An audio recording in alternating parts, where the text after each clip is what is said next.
আসসালামু আলাইকুম। অবিরাম বাংলা সংবাদে সবাইকে স্বাগত জানাচ্ছি আমি চিন্তিয়া হক। শুরুতেই বিআরবি কেবল সংবাদ শিরোনাম। লন্ডনের হাসপাতালে ধীরে ধীরে উন্নতি হচ্ছে বেগম খালেদা জিয়ার শারীরিক অবস্থা, জানালেন তার ব্যক্তিগত চিকিৎসক। দেয়া হচ্ছে ফিজিওথেরাপি।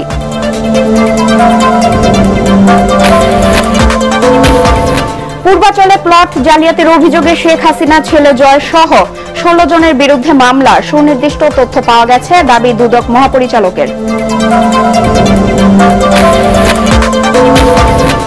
লালমনিরহাটে রেলওয়ের জমিতে অবৈধভাবে নির্মিত মার্কেট সহ বিভিন্ন স্থাপনা উচ্ছেদ, স্বাগত জানালো এলাকাবাসী, ক্ষতিপূরণ চান ক্ষুদ্র ব্যবসায়ীরা। শুনছিলেন বিআরবি কেবল সংবাদ শিরোনাম, এবার বিস্তারিত সংবাদ। লন্ডনের হাসপাতালে বিএনপি চেয়ারপারসন বেগম খালেদা জিয়ার শারীরিক অবস্থার ধীরে ধীরে উন্নতি হচ্ছে বলে জানিয়েছেন তার ব্যক্তিগত চিকিৎসক AZM জাহিদ হোসেন। রোববার লন্ডনে সাংবাদিকদের এক প্রশ্নের জবাবে তিনি এ কথা বলেন। এদিকে আবারও মায়ের সুস্থতার জন্য সকলের কাছে দোয়া চেয়েছেন বিএনপির ভারপ্রাপ্ত চেয়ারম্যান তারেক রহমান। খায়রুল ইসলামের রিপোর্ট। রোববার বাসার রান্না করা খাবার নিয়ে লন্ডন ক্লিনিকে চিকিৎসাধীন মায়ের সঙ্গে দেখা করতে যান বিএনপির ভারপ্রাপ্ত চেয়ারম্যান তারেক রহমান। এ সময় তার সঙ্গে ছিলেন স্ত্রী ডাক্তার জুবাইদা রহমান। অসুস্থ মায়ের সুস্থতার জন্য আবারও সবার কাছে দোয়া চেয়েছেন তিনি। পরিবারের সদস্যদের সান্নিধ্যে খালেদা জিয়ার শারীরিক অবস্থার উন্নতি হচ্ছে বলে জানান তার ব্যক্তিগত চিকিৎসক ডাক্তার AZM জাহিদ হোসেন। তাদের হলিডে উইকেন্ড, কাজেই ডাক্তাররা তাবো উনি প্রফেসর প্যাট্রিক কেনেডি উনি এসেছিলেন, উনি ওনাকে দেখেছেন। আমাদের যে দলের ভারপ্রাপ্ত চেয়ারম্যান জনাব তারেক রহমান সাহেব, ওনার সহধর্মিণী ডাক্তার জুবাইদা রহমান, ওনারাও এসেছেন। এখন উনি একটু রেস্ট নিচ্ছেন। লন্ডন ক্লিনিকে এদিন খালেদা জিয়াকে ফিজিওথেরাপি দেওয়া হয়। ফিজিওথেরাপি যেটা দেওয়া হয় সেটা ওনারা দিয়েছেন এবং পরবর্তীতে উনি ফিজিওথেরাপি নেওয়ার পর মোটামুটি উনি ভালো আছেন। গতকালকে এসছেও বলা যায় যে শারীরিকভাবে আলহামদুলিল্লাহ উনি স্টেবল আছেন। চিকিৎসার জন্য গত বুধবার লন্ডন আসেন সাবেক প্রধানমন্ত্রী বেগম খালেদা জিয়া। 2 ছেলের বউ ছাড়াও 3 নাতনি তাকে সার্বক্ষণিক সময় দিচ্ছেন। এর আগে খালেদা জিয়াকে স্ত্রী সহ দেখতে যান যুক্তরাজ্য সফররত বিএনপির স্থায়ী কমিটির সদস্য মির্জা আব্বাস। এ সময় বেগম জিয়ার গুরুতর অসুস্থতার জন্য আওয়ামী লীগ সরকারের প্রতিহিংসাকে দায়ী করেন তিনি। খায়রুল ইসলাম, ATN বাংলা। দেশের অর্থনীতিকে শক্তিশালী করতে কর ও ভ্যাট বাড়ানো হয়েছে বলে জানিয়েছেন প্রধান উপদেষ্টার প্রেস সচিব শফিকুল আলম। বলেন, ভ্যাট বাড়ানোর কারণে সরকার অজনপ্রিয় হচ্ছে না। রাজধানীর ফরেন সার্ভিস একাডেমিতে সংবাদ সম্মেলনে প্রেস সচিব বলেন, আওয়ামী পরিবার সব শেষ করে দিয়ে গেছে। অপ্রয়োজনে উন্নয়ন প্রকল্প করতে গিয়ে দুরবস্থা ডেকে এনেছিল। 5 মাসে রাজস্ব ঘাটতি হয়েছে 42,000 কোটি টাকা জানিয়ে তিনি বলেন, এই ঘাটতি সরকারকে মেটাতে হবে। IMF এর শর্ত মানতে গিয়ে ভ্যাট ও কর বাড়ানো হচ্ছে কিনা এমন প্রশ্নের জবাবে শফিকুল আলম বলেন, IMF এলে অন্য দাতা সংস্থা এগিয়ে আসে। আমাদের ম্যাক্রো ইকোনমিক স্ট্যাবিলিটি বাড়ানোর জন্য আমাদের ট্যাক্স রেভিনিউ রেশিওটা, ট্যাক্স জিডিপি রেশিওটা বাড়াতে হবে। এটা এমন জায়গায় চলে গেছে সেটা সাস্টেনেবল না। সেটা আসলে সত্যিকার অর্থে এই জায়গাটা সবাই, এটা যে কোনো যিনি ম্যাক্রো ইকোনমি খুব ভালো বুঝেন তিনি এই বলবে যে না তোমাদের ট্যাক্সের জায়গাটা। আপনি দেখেন না 5 মাসে রেভিনিউ শর্টফল হয়েছে 42,000 কোটি টাকা।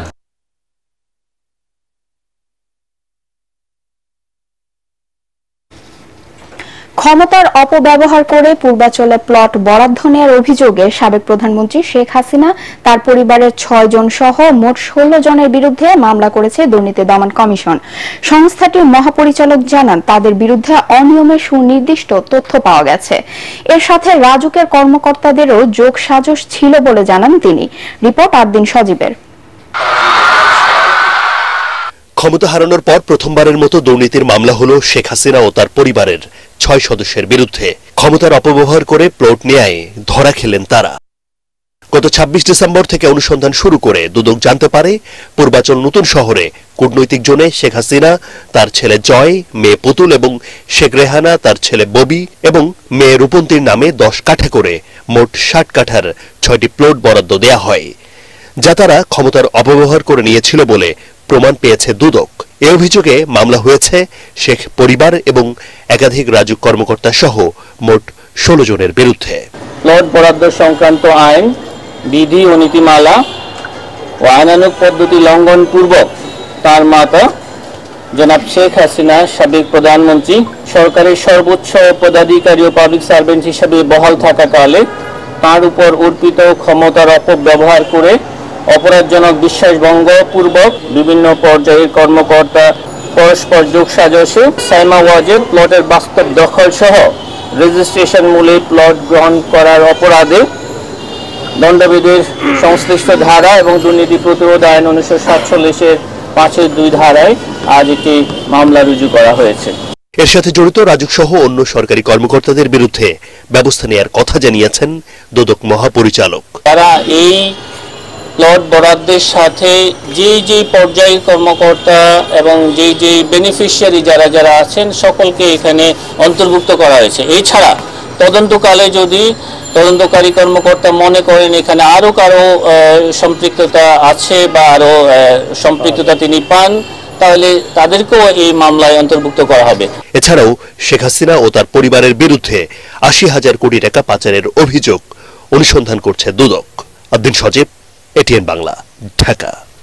লালমনিরহাটে রেলওয়ের জমিতে অবৈধভাবে নির্মিত মার্কেট সহ বিভিন্ন স্থাপনা গুড়িয়ে দিয়েছে রেলওয়ে কর্তৃপক্ষ। আওয়ামী লীগ সরকারের প্রভাবশালী নেতার গড়ে তোলা এসব স্থাপনা উচ্ছেদকে স্বাগত জানিয়েছে এলাকাবাসী। তবে উচ্ছেদ অভিযানে ক্ষতিগ্রস্ত ক্ষুদ্র ব্যবসায়ীরা সরকারের কাছে ক্ষতিপূরণ চেয়েছেন। লালমনিরহাট প্রতিনিধি আনোয়ার স্বপনের রিপোর্ট, জানাচ্ছেন ফারহিন ইসলাম টুম্পা। জেলার মোগলহাট গেট এলাকায় রেলওয়ের জায়গা দখল করে মার্কেট নির্মাণ করেন আওয়ামী লীগ নেতা জহুরুল হক মামুন। তার মৃত্যুর পর এর দেখভাল করে আসছে তার পরিবার। রেল কর্তৃপক্ষ জানায়, অবৈধভাবে নির্মিত ওই মার্কেট সরাতে একাধিকবার নোটিশ দেওয়ার পরেও বারবার ব্যর্থ হন তারা। তবে পর্যায়ক্রমে অবৈধ সব স্থাপনা উচ্ছেদের কথা জানিয়েছে রেল কর্তৃপক্ষ। 10 তারিখ পর্যন্ত সময় দেওয়া হচ্ছে, 10 ডিসেম্বরের মধ্যে স্থাপনাগুলো সরাই নিতে হবে। এর আলোকে আমরা উচ্ছেদ করতেছি এবং এটা কন্টিনিউ করব। দীর্ঘদিন পর সরকারি জমি দখলমুক্ত করতে পারায় রেলওয়ে কর্তৃপক্ষকে সাধুবাদ জানিয়েছে বৈষম্য বিরোধী ছাত্র আন্দোলনে অংশ নেওয়া শিক্ষার্থীরা। রেল কর্তৃপক্ষ এগুলো পরিবর্তন করে আমাদের সফলতা দেখতে যাচ্ছি, আমরা আমাদের দেশকে নতুনভাবে সাজাতে দেখতে যাচ্ছি। এদিকে উচ্ছেদ অভিযানে ক্ষতিগ্রস্ত ক্ষুদ্র ও ফুটপাতের ব্যবসায়ীরা বলছেন, অভিযানের আগে মালামাল সরাতে পর্যাপ্ত সময় পাননি তারা। তাদের দাবি, এসব জায়গা লিজ বা যথাযথ আইনি প্রক্রিয়ার মাধ্যমে ব্যবহারের সুযোগ করে দিলে তারা আর্থিক ক্ষতি পুষিয়ে নিতে পারবেন। একই সাথে লাভবান হবে সরকার। আজকে আমাদের ক্ষতিপূরণের দাবি কে দিবে, কে বা কি করবে? আমরা অনাহারে দিন কাটাচ্ছি, বুঝলেন নাকি? আমাদের যে ক্ষুদ্র ফল ব্যবসা করি এর মধ্যে থেকে আমাদের জীবিকা নির্বাহ। আমাদের দীর্ঘস্থায়ী একটা পুনর্বাসন এবং লিজ দিলে সরকারও টাকা পাচ্ছে, আমরাও বেঁচে যাচ্ছি। অতএব ঊর্ধ্বতন কর্তৃপক্ষের কাছে আমাদের আবেদন, নেক্সটে যাতে আর কোনো এই না ভাঙে। এই অভিযানে প্রায় 50 শতক রেলের জায়গা উদ্ধার করেছে কর্তৃপক্ষ। Bureau report, ATN Bangla. Ashulia ও ধামরাইয়ে এবার শীতকালীন সবজির বাম্পার ফলন পেয়েছেন কৃষকরা। চাহিদা থাকায় ভালো দামও মিলছে। তবে কিছু জমিতে পোকার আক্রমণে লোকসানে পড়েছেন কেউ। কৃষি সম্প্রসারণ অধিদপ্তরের সহযোগিতায় এবার সবজি চাষে লাভবান হওয়ার প্রত্যাশা কৃষকদের।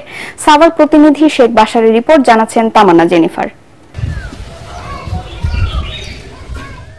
ধামরাইয়ের বিভিন্ন ইউনিয়নে চাষ করা শাকসবজি মাঠ থেকে তোলা শুরু হয়েছে। প্রায় 2,500 হেক্টর জমিতে এবার সিম, বেগুন, পেঁপে, ফুলকপি, বাঁধাকপি সহ বিভিন্ন শাকসবজির চাষ হয়েছে। প্রতিদিনই মাঠ থেকে ফসল তুলে স্থানীয় বাজার সহ ঢাকা, গাজীপুর, মানিকগঞ্জে পাঠানো হচ্ছে সবজি। স্থানীয় চাহিদা মিটিয়ে বাইপাল, কারওয়ান বাজার, গাজীপুরের কোনাবাড়ি সহ বিভিন্ন বাজারে সবজি পাঠিয়ে ভালো দামও পাচ্ছেন কৃষকরা। আমাদের শীতকালীন সবজি এবার বাম্পার ফলন হয়েছে। আমরা কৃষকরা অনেক লাভবান হচ্ছি এবং অনেক টাকা দামে বিক্রি করতে পারতেছি। ভালো ফলন হয়েছে আর কি, আমি এখন ভালো খুশি লাগছে। আমার সিমের দাম ভালোভাবে আনছি, কিন্তু সার বিষের দাম কমাইলে আমরা একটু লাভবান হতাম আর কি। তবে কোনো কোনো জমিতে দেখা দিয়েছে পোকার আক্রমণ, ফলে ক্ষতির আশঙ্কাও কাটছে না কৃষকের। খাত করছি, টাকা পয়সা ভাঙ্গা বিসি, কত টাকার বিসি কিনে বুনছি, হ্যাঁ খাতে তো আমার উতাল হয় না, কিছুই হয় না। দুন্দল বুনছি, সিম বুনছি, হ্যাঁ খাতে আমার লস। কোনোভাবে আমি ঋণ করে বুনছি অন্ত কোনোভাবে খাত উঠে হেননে। বিষমুক্ত সবজি চাষ ও খাদ্য চাহিদা মেটাতে বছর জুড়ে সবজি চাষে কৃষকদের উদ্বুদ্ধ করা হচ্ছে বলে জানিয়েছে কৃষি অধিদপ্তর। বিভিন্ন ধরনের রবি সবজি আমাদের ছিল এবং কৃষকরা এবার তাদের মুখে হাসি ফুটেছে। ওনারা সবজির যে কাঙ্ক্ষিত যে দাম সেটা তারা পেয়েছে এবং কিছু কিছু জায়গায় আমাদের খুবই নগণ্য কিছু জায়গায় আবার পোকার আক্রমণ হয়েছিল, সেগুলো আমরা তাৎক্ষণিক কৃষকদেরকে পরামর্শ দিয়েছি যেন ওই জমিটাতে ওই সবজিটা চাষ না করে অন্য সবজি আগামী বছর ওনারা চাষ করবেন। ধামরাইয়ে দীর্ঘদিন ধরেই শীতকালীন সবজি ছাড়াও মিশ্র পদ্ধতিতে একই সঙ্গে একাধিক সবজি চাষেও ঝুঁকছেন কৃষকরা। ফলে বছর জুড়েই শাকসবজি সরবরাহের অন্যতম উৎস হয়ে উঠেছে এই অঞ্চল। Bureau report, ATN Bangla. রাজধানীর মগবাজারের দি ওয়েসিস আর্টিস পাহানি কলোনিতে এটিএম এবং সিআরএম বুথের উদ্বোধন করল পূবালী ব্যাংক পিএলসি। এই বুথে একই সাথে টাকা তোলা ও জমা দেওয়া যাবে। ওয়েসিসবাসী সুবিধার্থে বুথের পাশে 3 দিন ধরে নতুন অ্যাকাউন্ট খোলার ক্যাম্পেইন চলবে। অ্যাকাউন্ট খোলার সাথে সাথে দেওয়া হবে ডেবিট কার্ড। শিগগিরই বুথের পাশে একটি উপশাখা স্থাপনের পরিকল্পনা রয়েছে বলেও জানিয়েছে পূবালী ব্যাংক কর্তৃপক্ষ। কন্ডোমিনিয়াম স্বতন্ত্র সিটিতে ব্যাংকিং যাত্রায় সুবিন্যস্ত এই ব্যবস্থাপনা এই প্রথম। পার্টেক্স খেলার খবর।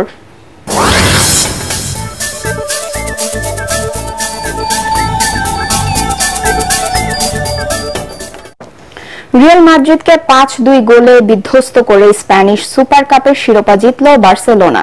দ্বিতীয়ার্ধে গোলরক্ষক সেজনি লাল কার্ড দেখলে বাকি 34 মিনিট 10 জন নিয়ে খেলে কাতালানরা। তবু প্রতিযোগিতায় ইতিহাসের সর্বোচ্চ 15 বার এই ট্রফি নিয়ে মাঠ ছাড়ে হান্সি ফ্লিকের দল। Report SM আশরাফের। চিরপ্রতিদ্বন্দ্বীদের কাছে হারলে জাতমান থাকে না। লড়াইটা শুধু ট্রফিতে সীমাবদ্ধ নয়, দুদলের সমর্থকদের কাছেই এ যেন সম্মান বাঁচানোর অস্তিত্বের যুদ্ধ। সেই লড়াইয়ে রিয়াল মাদ্রিদকে রীতিমতো মুখ লুকানোর অবস্থা তৈরি করল বার্সেলোনা। যদিও সৌদি আরবের কিং আবদুল্লাহ স্পোর্টস সিটিতে কিলিয়ান এমবাপ্পে মাত্র 5 মিনিটেই যেভাবে বার্সার রক্ষণকে দুমড়ে মুচড়ে দলকে এগিয়ে নিলেন, তাতে ভিন্ন আভাসই পাওয়া যাচ্ছিল। তবে লামিন ইয়ামাল স্মরণ করিয়ে দিলেন কেন তাকে ভবিষ্যতের মহাতারকা ভাবা হয়। 22 মিনিটে খেলা সমতায় 1-1। এর পরের কাব্যটা শুধুই বার্সেলোনা লিখে গেল। 36 মিনিটে রবার্ট লেভানদোভস্কি, 39 মিনিটে রাফিনহা। কাতালান শিবিরের খেলায় যেন পেপ গার্দিওলা যুগের ছন্দের জাদু। প্রথমার্ধের ইনজুরি সময়ে আলেজান্দ্রো বালদের দৃঢ়তায় রিয়ালের জালে বার্সার গোল সংখ্যা 1 হালি। অবাক বিধ্বস্ত কার্লো আনচেলত্তির শিষ্যরা যেন দিকভ্রান্ত।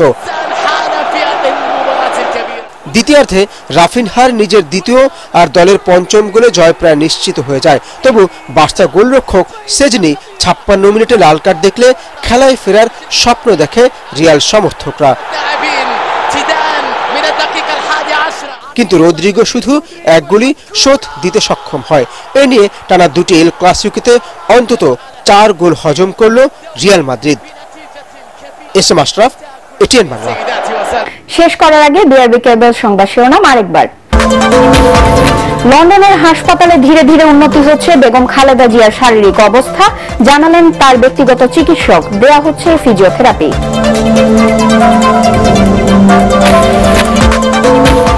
পূর্বাচলে প্লট জালিয়াতির অভিযোগে শেখ হাসিনা, ছেলে জয় সহ 16 জনের বিরুদ্ধে মামলা। সুনির্দিষ্ট তথ্য পাওয়া গেছে, দাবি দুদক মহাপরিচালকের। লালমনিরহাটে রেলওয়ের জমিতে অবৈধভাবে নির্মিত মার্কেট সহ বিভিন্ন স্থাপনা উচ্ছেদ, স্বাগত জানালো এলাকাবাসী। ক্ষতিপূরণ চান ক্ষুদ্র ব্যবসায়ীরা। পরবর্তী সংবাদ দেখার আমন্ত্রণ জানিয়ে এখনকার মতো শেষ করছি।